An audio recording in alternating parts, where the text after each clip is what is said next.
Hi,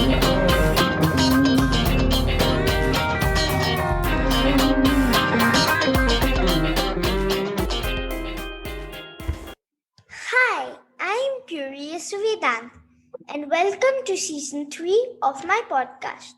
Today, my guest is Sumanth, who is a senior manager at the Humane Society International India.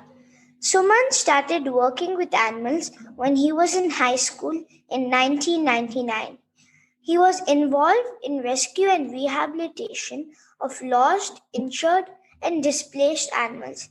He is trying to develop systems where humans and wildlife can coexist. He has a special interest towards snakes.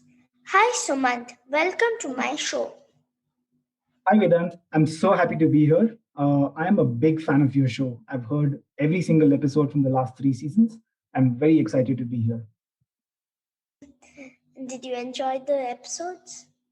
I did. My favorite one was actually the one with your two great grandmothers. I really enjoyed that one.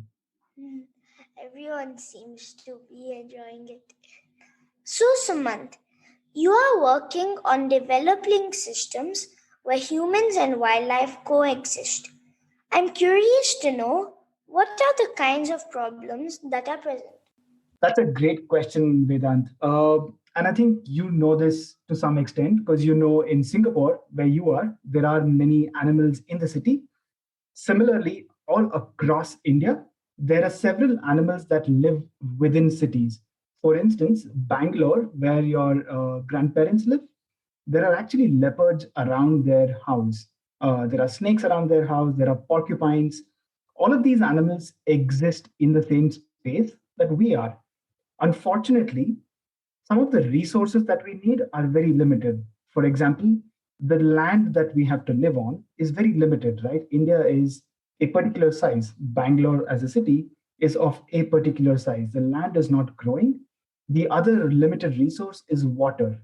So humans and all of these animals have to share land, have to share water, and all the other resources that are very limited in number.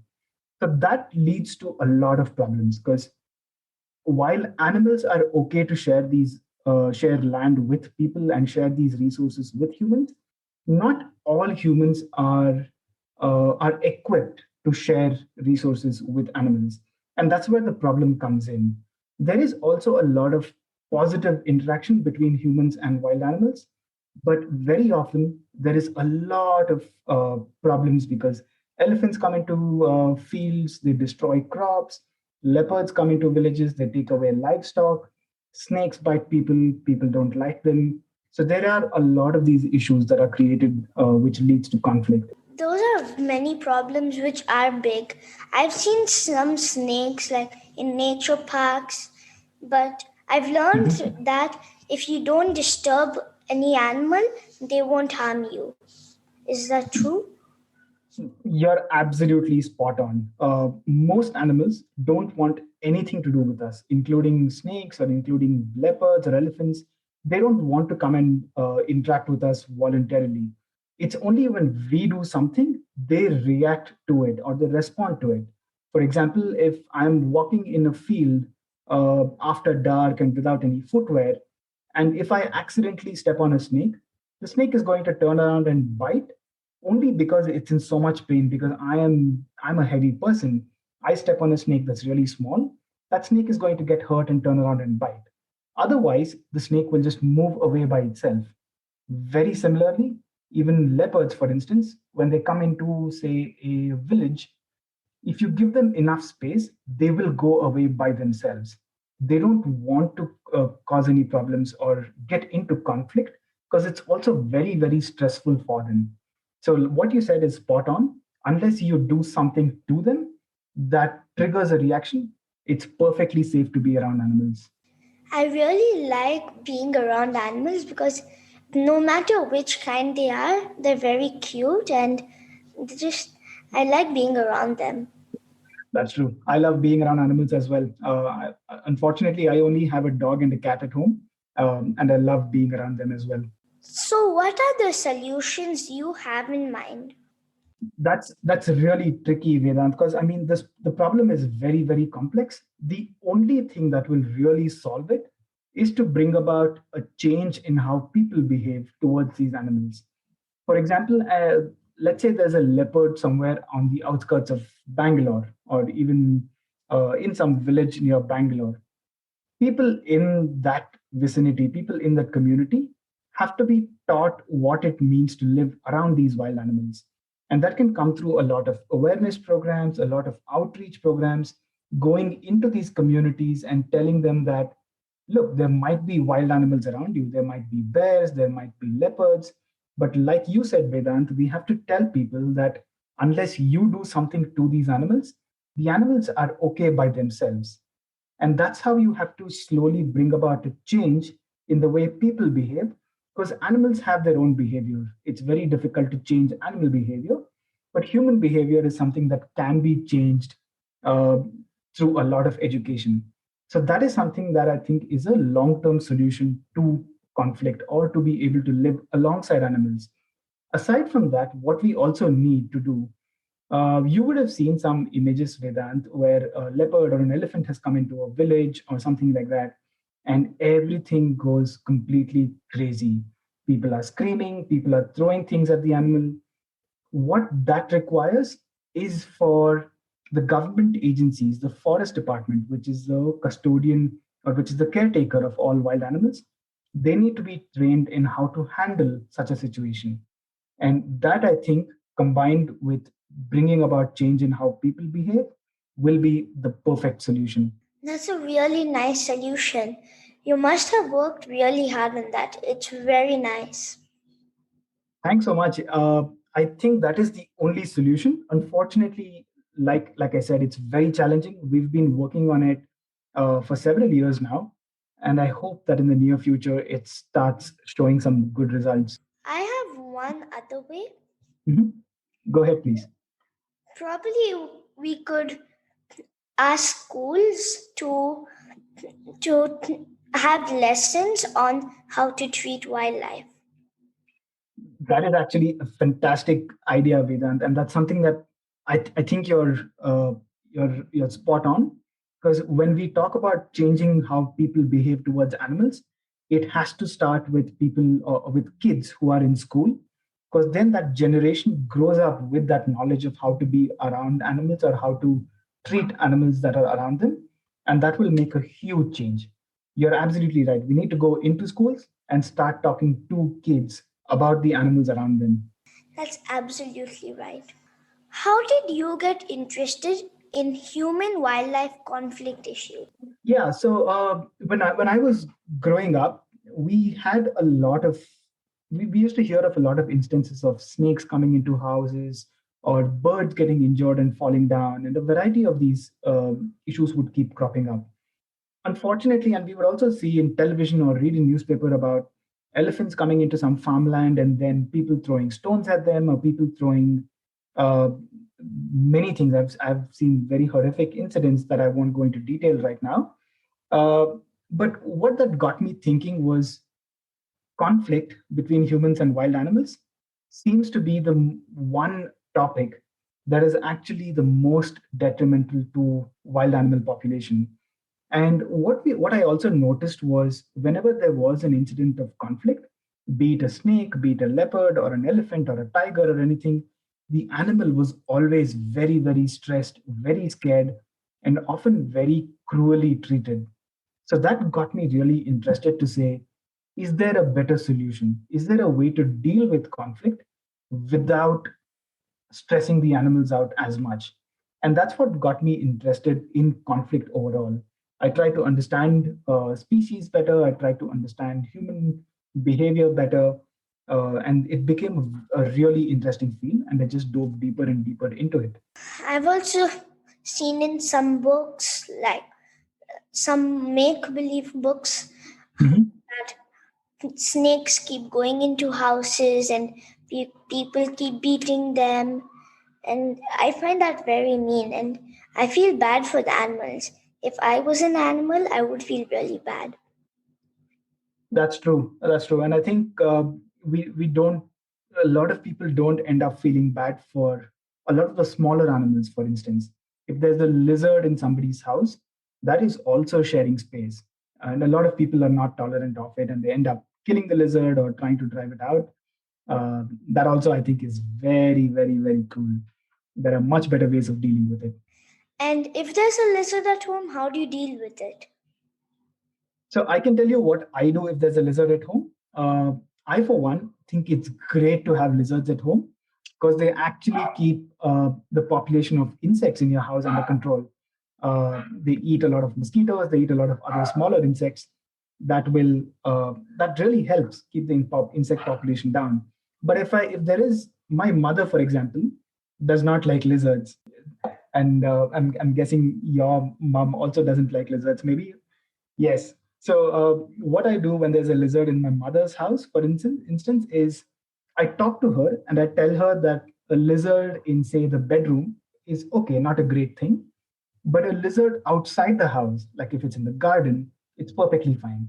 So I tell her that I'm going to pick up the lizard in a very nice, gentle manner and just leave it outside.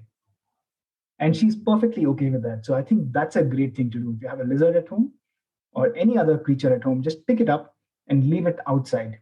Because here's the thing, even if there is a lizard at home and let's say someone ends up killing the lizard, that is not going to solve a problem. Some other lizard is going to come and take that place. So a good thing to do would be to pick it up gently and leave it outside the house. That's some very good advice. So, next time there's a lizard in my house, I will do it. And do you use your hands or a piece of paper? Yeah, some people are not comfortable using their hands to pick up lizards, and I think it's a good practice to not uh, pick up animals like lizards and frogs with your hands, because very often we use some sort of a cream, like let's say we're using an insect repellent and we have it on our hands. Some of these animals are very sensitive to those things. If we have soap on our hands, animals can be very sensitive to that as well. A good thing to do is to not use your bare hands. If you have gloves, those would be great. But if you're still not comfortable, the simplest thing you could do is invert, let's say, a plastic mug on the lizard, then slide like a cardboard underneath it, pick it up, and gently just leave it outside. Okay, sure, I'll do that. Mhm. Why do you have a particular interest in snakes? So, snakes are highly, highly misunderstood creatures. There's a lot of superstitions about them. There's a lot of myths about snakes. And what that does is the minute there's a snake in somebody's house, people either want to kill it or they want to have it caught and released in a forest, which also means that the snake does not survive in that forest then. So it got me thinking, the highest amount of conflict every day in India is with snakes. So while we can see leopards being dealt with cruelly or elephants being dealt with cruelly, there are far, far more number of snakes that face cruelty on a day-to-day basis, and that's what got me interested in snakes. But they're also really interesting creatures, right? Snakes are some of the only animals that are comfortable on land, on trees, and in water. And they do all of these without hands or legs. Like imagine eating your meal, Vedant, without if you couldn't use your hands. So snakes to me are really fascinating because they are this they're really mysterious creatures and it's very hard to understand them, and that's what got me really interested in them. I wanted to learn more and more about them, why they are the way they are, how can they survive without hands, without legs, and how can they climb trees with a body like it, how can they swim, and how can they go underground and on the surface. It was just a very, very fascinating creature for me to learn about. For me, one fascinating thing about snakes is Mhm. that even though they have a bone, like they have bones, their Mhm. body can like slither so much, they can move so much. Their body is so flexible. Exactly, and that's another thing that's really fascinating about them, right? Like there are snakes that can climb up trees and then jump from one tree to another tree and flatten their body so they can actually glide like a paraglider. So those are some really, really fascinating things about snakes. Very few other animals can do that. But animals like the flying fox can do things like that. Yes, the flying fox is a species of bat, and they can actually fly very very well. There are also flying squirrels. In all fairness, though, they are called flying squirrels, but they really can't fly. What they do is glide. But I think gliding squirrel is not quite as exciting name as flying squirrel. Yes, I agree. Many people have a lot of misconceptions about snakes. Mhm. Can you share some of the most common misconceptions that people have? For example, I know many people think that most snake bites are lethal to humans, but that is not true. You're right. Not all snake bites are lethal to humans. There are plenty of misconceptions about snakes, and I think if I were to think about why that is, what comes to my mind is we are never formally taught about snakes, right? Like in our school, at least in my school, I'm not sure how your school is. In my school, nobody ever spoke to me about snakes.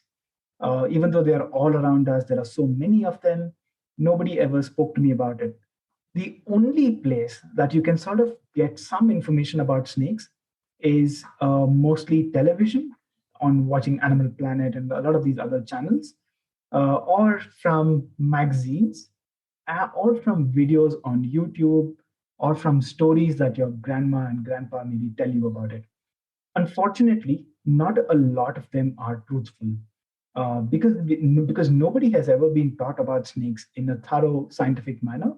All the stories that come from them are also uh, very inaccurate. Like some of the biggest myths I've heard, the misconceptions I've heard is, you probably know this too. Do you have you ever heard of snakes drinking milk? No. So this is a very popular myth all across India, at least, that on certain festival days you can offer milk to snakes and they'll drink it. The reality is that snakes are reptiles, and reptiles don't give milk to their young. Like you'll never see a crocodile in the wild giving milk to its young, or you'll never see a lizard in your house giving milk to its young.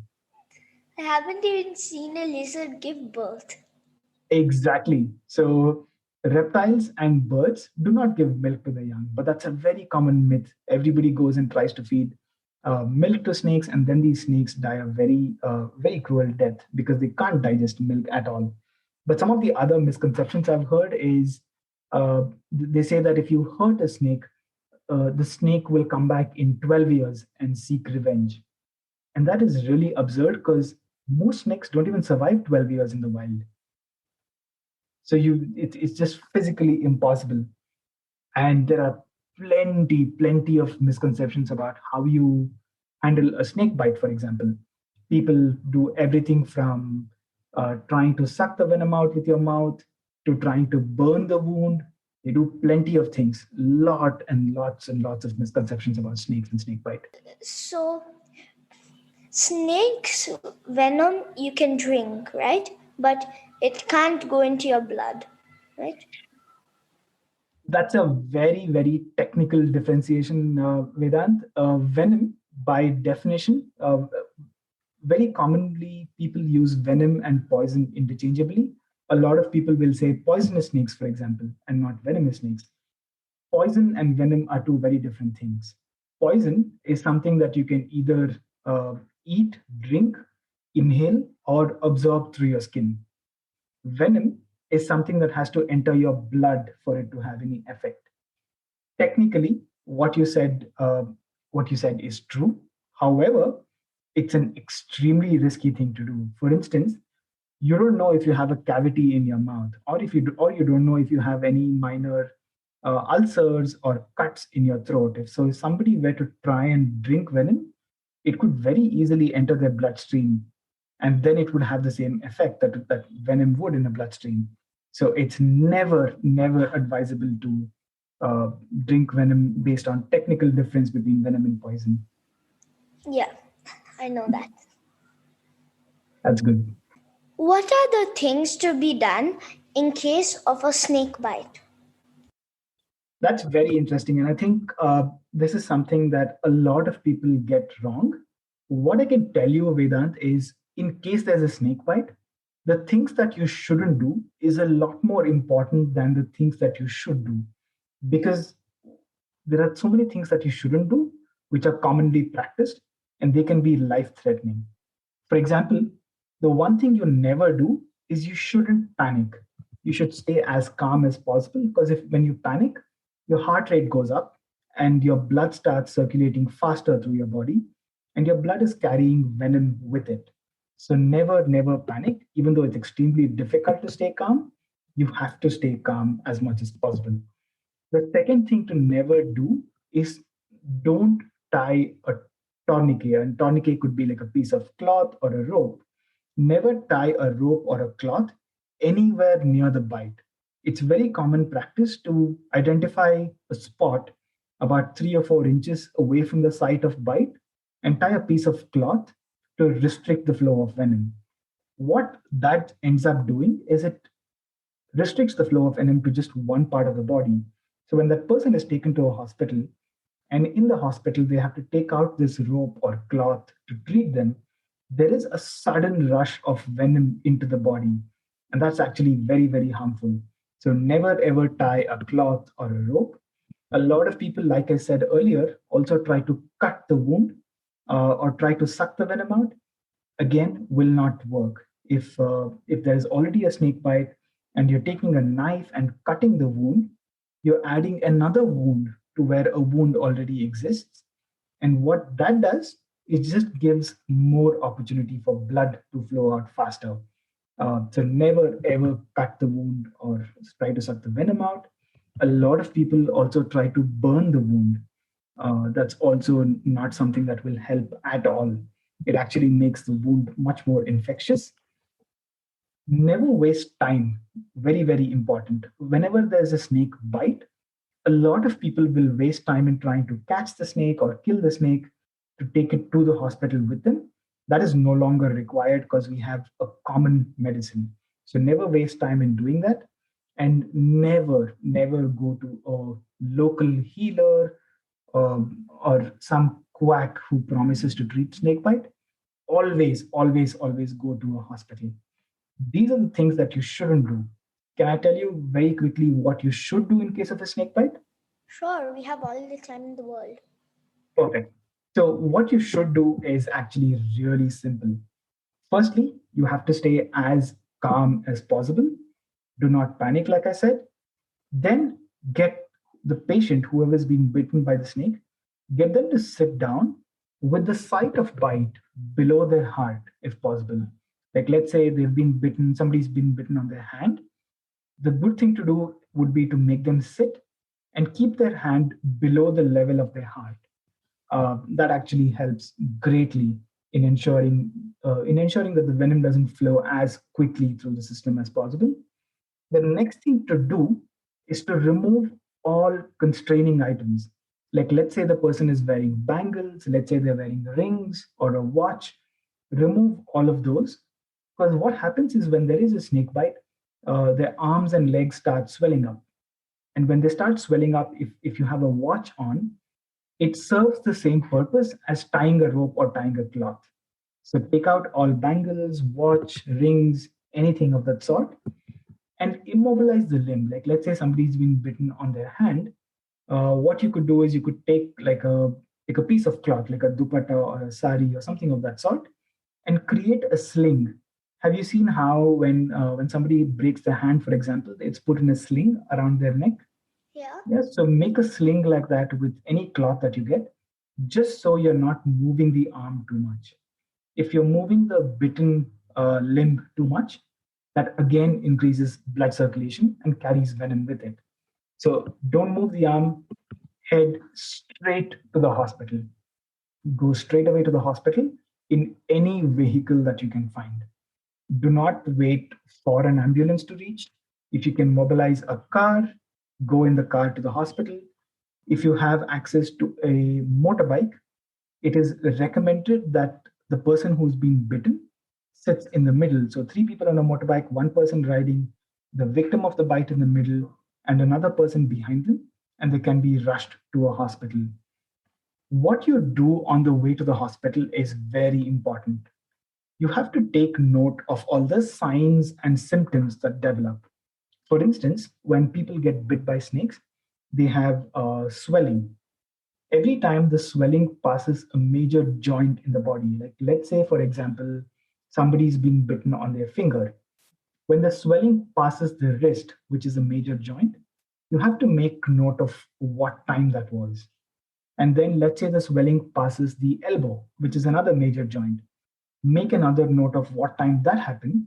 So that information will be very, very useful to the doctor to determine how much venom has gone in and what kind of treatment needs to be started. Because if you don't record those signs and symptoms and give to the doctor is going to wait to record that himself or herself and then start treatment, which will just end up wasting his time. So those are all the things that you shouldn't and should do, and that will keep a person absolutely safe from snake bite. Those are some very useful tips. Thank you for sharing them with me and my listeners. What do you do as a senior manager at HSI India? So as a senior manager at HSI, I manage three departments. I manage the wildlife department, in which, like I said, we work on conflict. We work on conflict with elephants. We work on conflict with snakes. We do something very interesting in understanding snakes. We use a technique called as radio telemetry. One of the snakes that bites a lot of people in India is this species called the Russell's viper. It's a very beautiful looking snake, but also very, very dangerous, especially for farmers who are working out in the field. So we really wanted to understand why the snake is biting people. Why is it biting so many people? What is its behavior around people? The only way to study a snake is to do what we are doing. So what we do is we've got about 30 of these snakes, and we insert small radios in them near the tail. There's actually a cavity called the coelomic cavity. We insert the transmitter in the cavity. Then we put the snake back where we found it, and we follow the snake with an antenna and a receiver for 3 years. And in 3 years that we follow the snake, we get to learn a lot about the snake. We learn what the snake is doing throughout the day. We learn when is the snake most active. What does the snake do when it rains? What does the snake do when it gets too hot outside? What does it do when there are people around? What does it do when there are cows grazing around? We learn a lot of these things. And in 3 years from now, we can go to the community there and say, here's how the snake behaves. So this is what you need to do to keep yourself safe from snakes. That's one of the big things that we run in HSI India on the wildlife front. In addition to it, what we are also doing is we're giving out a lot of gum boots, which are knee-length boots, to farmers to keep them safe from snake bites, because a lot of them get bitten on their leg when they're working. We also give them solar lanterns so they can actually see where they are going when they are walking, because a lot of rural India does not have electricity still. Aside from that, we also work on human elephant conflict, which is very, very, which is a big complex issue as well. As a part of that, we've put these radio collars on 6 elephants in a district called Coorg, and we are again tracking them every day to learn more about them, so we can actually help people live alongside these animals with all the information that they need. So that's one of the things that I do with HSI India. I remember me, you, and my father, and a few other people Mhm. going on the elephant hunt, and Yes, they found lots of elephant poop, and there was jackfruit seeds in it, and we managed to see some elephants. It was really fun. I know. In fact, that it's very interesting that you bring that up. The place where we are running the elephant conflict work is in the same place that we went to, where we went to see all those elephants. And seeing elephant poop is always fun. And stuff that grows out of elephant poop is always fun. But yeah, we are working in the same places where me, Jasima had gone, in all the same place. In fact, you came with us when we were actually trying to identify a place to work. So you were actually there with us right when we started the work. Wow, I didn't realize. I thought it was like for fun. I didn't realize I was It, actually helping. it was a lot of fun as well. But yeah, you were actually helping us identify these locations. What you should do is the next time you come to India, ask your father to bring you again, and we can go back to the same places and see what we are doing now. And It's going to look somewhat different. also see how it's changed. Yes, and you can come out tracking elephants and snakes with us. We can go with a receiver and an antenna, and we can go find snakes and elephants. Nice. Mhm. And is it true that you can make paper out of elephant poop? Yes, in fact, there are a lot of companies that make paper and then they make books out of elephant poop. I believe I have a couple of them, and I've not used them extensively, but I think they're actually quite good. What did you want to be as a child? Oh, so many things. But one of the things that there were various things that I wanted to be, right from a police officer to somebody in the army to a variety of things. But the one thing that stayed with me the longest was to be a scientist. Uh, I don't know what it was about scientists, but I've always wanted to be a scientist. It fascinates me to look into a microscope and see what I can see inside. So I always wanted to be a scientist without really understanding what it means completely. But now that I do understand what it means completely, I think I was right. I think I still do want to be a scientist. What about you? Well, since I've already done more than 60 episodes, there are lots of things on my list now. L- Are, Like, you- are, you- are you going to be an animal rescuer as well? Is that one of the things on the list? yes, that was actually one of the first things on my list. Awesome, awesome. You should come with me, and we'll go rescuing these animals together. And also, you are kind of a scientist now. In some sense, yes, but I think to me it seems like uh, it's very hard to define what a scientist truly is. Like for example, you know how people say somebody is an engineer because they've studied engineering. I don't think that's entirely true. I think an engineer, for example, is somebody who solves a problem. So anybody who can do solve a problem is an engineer. So that way, anybody who can look at an issue and try to understand more about it can be a scientist. You don't have to study anything specific to be a scientist. Everyone is a scientist. In fact, in Singapore and in India, there are some very interesting programs Vedant on citizen science, which means as a citizen, can you contribute towards the growing science? Like for example, you were telling me earlier about all the otters in Singapore. Now, let's say there are a couple of researchers or scientists who are trying to study these otters. It's going to be very difficult for them to go and study otters every day because they have to go to so many places and there are very few of them. But let's say there are more citizens like you who are involved, who volunteer to look at these animals and give them all the information they need to the scientists. That would make you a citizen scientist. And citizen scientists play a very, very, very important role in science.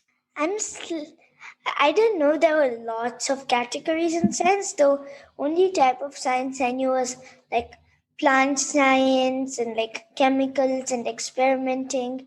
I didn't know there Mhm. were so many kinds of science. Oh, there's a lot of them. In fact, even in just animal science or plant science, there's so many things. There are people who study plants underwater, for example, which is a really cool thing to do. They're a whole different kind of scientists by themselves. They're called marine botanists. So yeah, there's somebody who studies animals in relation to astronomy or astronomy, sorry. So there's a lot of new fields of science that are coming up every day. I think when it comes to a time when you have to decide what you want to do, there's going to be plenty of options. Yeah, probably. I still have like more than 10 years. Hmm. That's good to know. You should try everything possible in these 10 years, so you have a complete understanding of what it means to be doing those things. And by marine plants, you mean things like seaweeds and corals and and all of those. Correct. There's a lot of, like you said, seaweed. There's plenty of other plants that grow underwater. In fact, the underwater ecosystem, what you should do sometime, Vedant, is when you're in Singapore and you have the chance, you should go snorkeling sometime off the coast of Singapore if you haven't done it already. And the the world underwater is so much different than the world above water. It's very, very fascinating. And it's possible to just be swimming for hours and hours because you're so engrossed in looking at things underwater. So yeah, there's plenty of those. You should definitely explore while you have the chance. I really wish I had the chance, but because of COVID, I think they've cancelled everything. Hmm. It'll open up soon enough. Yeah, probably. What are your hobbies? So my hobbies are a few. They change every few days. I'm right now for the last year, for example, since we've all been at home and spending so much time at home, I have been I have become obsessed with brewing coffee in many different ways. So that's become my latest hobby. But aside from that, I'm also I do exercise a fair amount. So I really like this one form of exercise called CrossFit, which has become a hobby and more than a hobby. I also do a lot of carpentry. I do a lot of woodworking. In fact, at one point of time, I made the dining table that we used to use in our house, and I've made a few benches and a few bookshelves. So I love working with wood. Yeah, those are all about my hobbies. What are your hobbies, Vedant? Well, I have a lot, Mm-hmm. like building Legos, reading books, doing art, playing outside, playing cricket, running around, and That is a many lot. more. Yeah, I know that you really love Lego. Thank you so much for coming on my show. Thank you so much for having me, Vedant. This has been truly a lot of fun to chat with you. It's been great. This was so fun. Thanks, Vedant. Dear listeners, follow my Facebook page, Curious Vedant, to get updates on my upcoming episodes. To listen at leisure on your phone and get notified about future episodes, subscribe by searching for Curious Vedant wherever you get your podcasts, such as Apple Podcasts, Spotify, Stitcher, Google Podcasts, and many more. You can also listen to my show on curiousvedant.com. Thank you for listening to Curious Vedant, and don't forget to rate and leave comments.